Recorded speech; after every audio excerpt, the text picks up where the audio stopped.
Okay, I'm in Carmel by the Sea, and I've traveled for 26 years, living in 114 countries.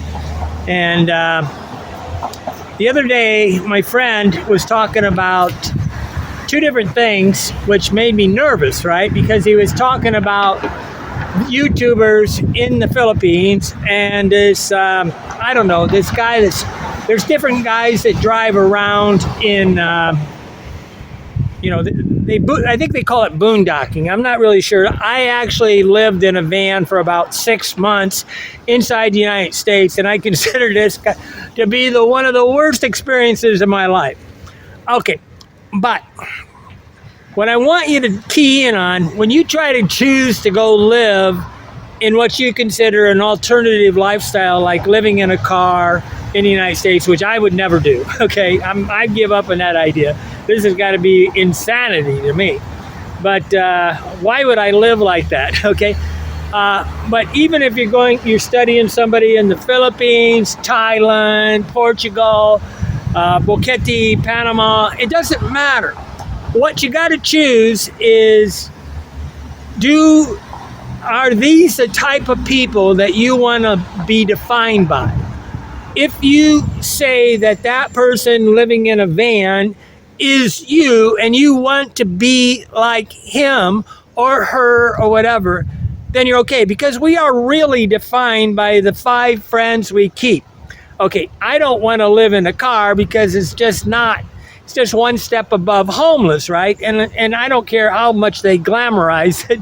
It's not really a lifestyle that I want. I don't want to hang around with them.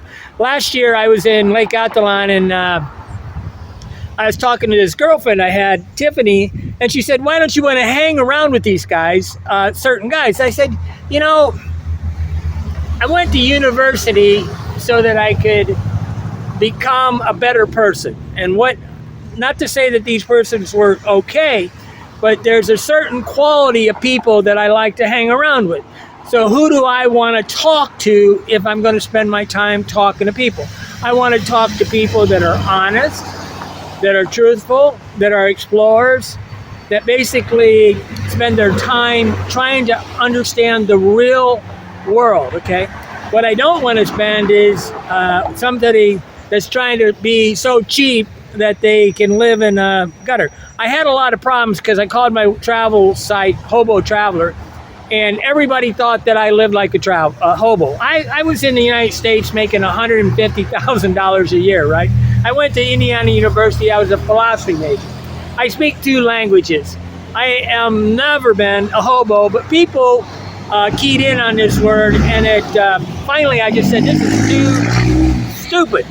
Okay, people, but what you got to do when you choose a location to go live is choose the people.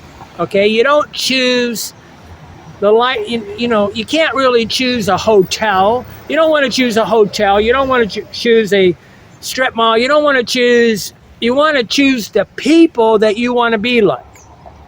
Okay, so back to the main reason why these guys key in on this stuff is they feel that it's highly affordable. Okay, and about, 2 or 3 years ago, somebody asked me where I can live on $1,000 a month. And I said, well, what you do is you get a world map and just close your eyes and throw a dart. Okay, only in the United States, Canada, maybe Western Europe, Japan, Australia, New Zealand, is it very difficult to live on $1,000 a month. You can live in almost any of the countries, from the Czech Republic to Russia, all these places. Okay, now, there are countries that are more complicated, but anywhere in Central and South America, it's easy as can be. Africa really is more complicated because the hotel prices are higher. Philippines actually has almost double the price of hotels for the Philippines as it does in Thailand. So, as a rule of thumb, what I would do is choose the way you start doing this, because you can live in any of these countries, and I've lived in 114 countries, right? And I haven't spent really more than about $1,500 a month. But there is a thing that people can't really understand is you got income averaging. So if I'm in Guatemala and it's costing me $500 a month and I'm living on a $1,500 budget, I save $1,000. If you can't save money inside the United States, you should not travel. If you don't have a savings account, you cannot, it's too dangerous, because travel requires that you have the skill of being able to conserve money. And one of the fears I have of the United States right now is they spend money like water, right? It's hilarious. Okay, but we need a depression, okay? We need a radical depression to get people to live within their means, because we got this Generation Z and millenniums and stuff. They're clueless to understand how to deal with turmoil. They get upset over words, okay? Halfway living with nothing. But California is one of the worst places on the planet to live for a person trying to live within their means, okay? And as a rule of thumb, I'll give you some guidelines. The more population density, the more life is difficult. So I get on and sometimes I do a search on population density, like New York City, absolutely a crazy place to try to live. Manila, Philippines, crazy human density. Sao Paulo, Mexico City. But people are addicted to the chaos and they don't realize that they really move from a place like what they live to another place like they live. So like the Scandinavians came over and they went up to Wisconsin and Minnesota, the northern states. The Germans came across, went to Indiana or whatever. And you got people that kind of go to what they know. But right now the urbanization is it's destroying the lives of people. The higher the density of people, so what you want to know is two different things when you're searching for a destination. You do a climate data change. Like, I didn't do it before I came here. I kind of did it the week before with this one friend of mine in Florida. But you want to go climate data, Carmel by the Sea, climate data, whatever. It'll give you like 12 months. You do this search on Google, and it'll tell you the lows and the highs and the rainfall. And this is real important because many of you cannot handle the heat. I mean, the fatter you are, the less you can handle the heat, right? The less fit you are. So a lot of people really are, whether you have a urination problem or you have a heat problem, whatever, you got to choose the right location. So, I mean, Philippines is a very hot place. Okay, it's not really, there's not a lot of mountains. Baguio is at 1,500 feet. But if you're going to go try to retire abroad, you got to take a pause, right? Don't follow these YouTubers. They are making hell into heaven, okay? And it's just not true, okay? They don't sit there and give you the actual reality of life.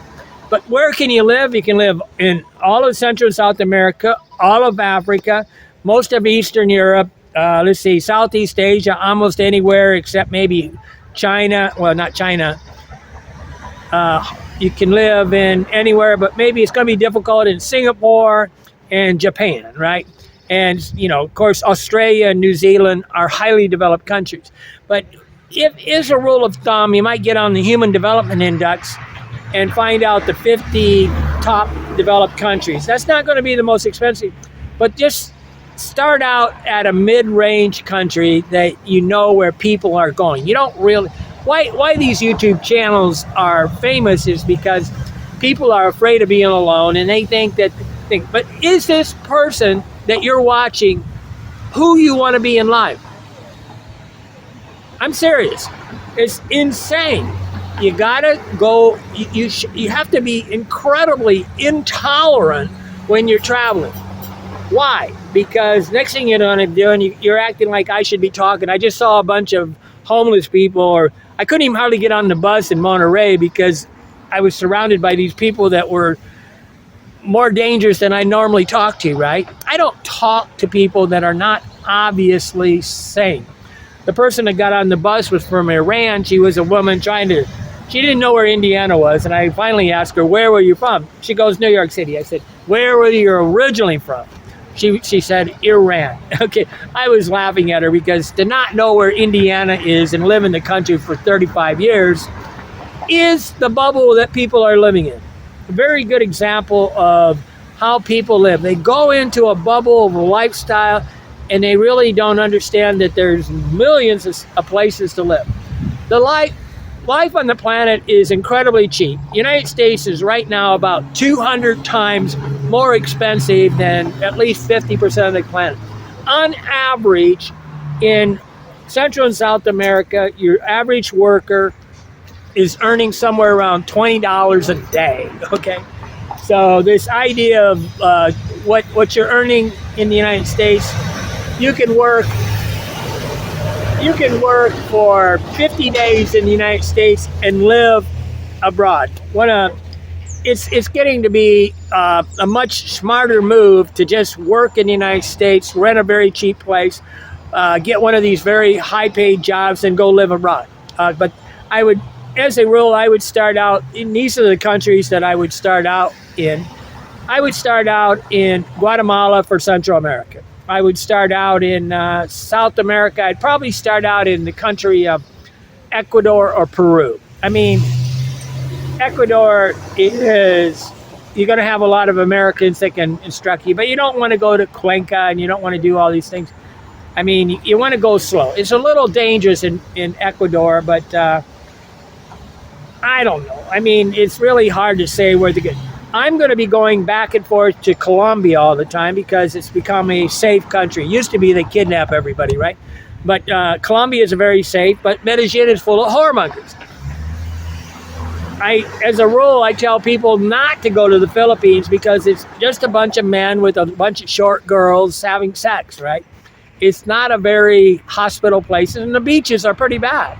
But there's nothing wrong with the Philippines, but you gotta get a flavor. I would start out Southeast Asia in Bangkok, then I would go straight to a beach like, I don't know, Koh Phangan or Koh Sam, one of these lesser. You don't want to go to Pattaya. Pattaya is full of prostitutes, right? But that's what men do. They go to the place where they come up with this rationale, like, I'm gonna go here, but here, and they always go where they can buy prostitutes, okay? Ask yourself, do you want to buy girls before you go to Medellin, Havana, Dominican Republic, or these places? They're not bad places to live. Angeles City in the Philippines is one of the best quality of life in Southeast Asia.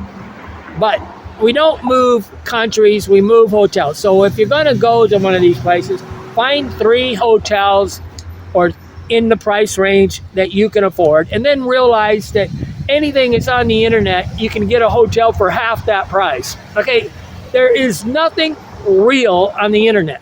Everybody is lying to you. Okay, I get so disgusted with these guys. And that nomad capital is destroying the planet because he's trying to get people to sign up for taxes. You don't want to be known. You don't want another country to know that you're there, okay? You especially don't want to define them as being a person. I went to Bitcoin Beach in El Salvador, and this girl looked at me and she says, "Oh, you have Bitcoin, you're rich." It's got to be the most dangerous thing to own to travel there is. If you have Bitcoin, never tell anybody you own Bitcoin because they can put you in a room, put a gun in your head, and they'll do it, okay? This is one of the things great thing about foreigners. All they got to do is blow your brains out, bury you, and nobody will ever know that you're missing. It's not like the U.S. government cares about any of their citizens abroad. First of all, if you go to the Guatemala embassy in Guatemala, it's full of Guatemalans. It's not full of Americans. If you go to you go to the embassy and it's full of the people that are one generation from living in that country. But where can you live? Easily. Like I say, start out in Thailand, start out in Lake Atitlan, Guatemala, start out in, I would be tempted to start out in Baños, Ecuador, for South America. Then just be patient. If you have no patience and you have to be a 24-hour-a-day tourist, you need to stay at home. Travel and living abroad is about having patience and saving money. If you are used to spending, $300 in the United States, you're probably going to have trouble stopping that addiction. It's an addiction to buy things. I had But let's see, in Africa, where would I start out at? West Africa is kind of difficult. I guess Kenya would be okay. Kenya, Nairobi, Kenya, but Ethiopia is kind of nice. Then you have the Middle East, which is, I wouldn't go there until you know why you're going there. The Middle East is really like hostile territory. Southeast Asia, Bangkok, Singapore is just no fun, okay? Don't get me wrong, the Philippines is a lot of fun, and if you're a man and you want a girlfriend, you're going to be like Brad Pitt. You can weigh 300 pounds and get a girlfriend there, right? They just do not care. They want an American passport. But when somebody wants an American passport, what is that telling you? That tells you they don't like their own country. Most of the girls that I've ever dated didn't want to leave their country, okay? I was dating nice girls. Okay, but a girl that wants to leave their country is not a good girl, okay? A girl that wants to leave their own country is not looking at you. You're basically buying them with a passport. I'll never forget this guy who was real funny. We were in Peru, and he wanted to get a T-shirt that pointed down towards your whatever, right? And it said, passport application abajo. Passport application. The art of finding people that are nice is what I'm trying to point out today. If you're watching a YouTube channel and you don't have respect, or you feel that they do, as a rule of thumb, if they're switching, if you see that little switch of video, that means they're playing propaganda on you. They're trying to maneuver what they're saying so that they can sell. It's like a used car salesman. They're trying to give you the best possible pitch as to maneuver you. It's a kind of propaganda. That's why I don't turn my videos on and off. I want to accidentally say things wrong, I don't want to maneuver you, right? I'm not trying to sell you. I'm trying to give you advice. I don't give a crap ass whether you travel. I think 99% of people are destroying the planet. They ought to stay home, okay? I don't really, traveling to learn languages, to understand the culture, to understand the people, to be curious is a great reason to travel. Traveling just because you're poor is a bad reason. On the other side of the East Coast and West Coast, they cannot afford to retire. You're gonna work to the day you fall over dead. Okay, they haven't got the. It's almost a Freudian problem. They can easily move to the Midwest, Pennsylvania, Ohio, Indiana, Tennessee, Kentucky, and live like kings. No. They have a little whatever, and they're not capable of having the mental and social strength to realize that the world's a good place, okay?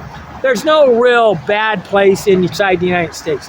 And again, the bigger the city, the bigger the problem. The bigger the city, the bigger the problem. The bigger the city, the bigger the problem. If you can learn anything, move from the bigger city to the smaller city, and life becomes easier as the population decreases. But again, don't move to a place where you're going to like the people, not because, I don't know. I mean, the Philippines is, it's got like 7,000 islands, so you got a lot of choices. I don't personally have any use for the Philippines other than it's fun to sit around with these expats and listen to their stories. The value of an expat is often that they're crazy enough to tell you some really good stories, okay? And on the other side is this guy was inferring that it was dangerous in the Philippines. The Philippines is not dangerous. The reason why these guys act like it's dangerous is because they're nefarious people that attract danger, okay? A dangerous person that's a criminal attracts problems. I don't have problems. I've never had any problems in the Philippines. I don't have trouble anywhere because I'm a good person, because good persons attract good people around them. When you see the nose ring, the tattoos, and the motorcycle thing, Be judgmental, be intolerant, try to find people that you want to be like. And that's the reason why I'm making the video today, because I'm sitting in a place where 50% of the people will never be able to retire. 50% of the people in the East Coast and West Coast will not ever be able to retire. They will be living almost on the streets. And they could easily move two states inland in the center of the country and live 10 times better than they do. But because they don't want to be called a person from Indiana, they don't want to be called a person from Ohio. You know, Indiana is like 60% German, okay? It's got it's just insanity, guys. Okay, I'm Andy Graham. I'm here and you're not, why not? And I've lived in 114 countries because of common sense. And there's really simple things to understand. Human density causes problems. Urbanization is destroying the planet. And this idea that you have to live like a king when you don't have the money, living within your means, and knowing that you always have enough. Okay, what you want to do when you're retired and you're on a set income is have an overabundance of money. An overabundance of money. So you should really be using up about, if you're living on $2,000 a month, that means you have to really get a room for about $400 a month. Okay, I'm Andy Lee Graham. Common sense is highly uncommon. I'm here and you're not, why not? Common sense, guys.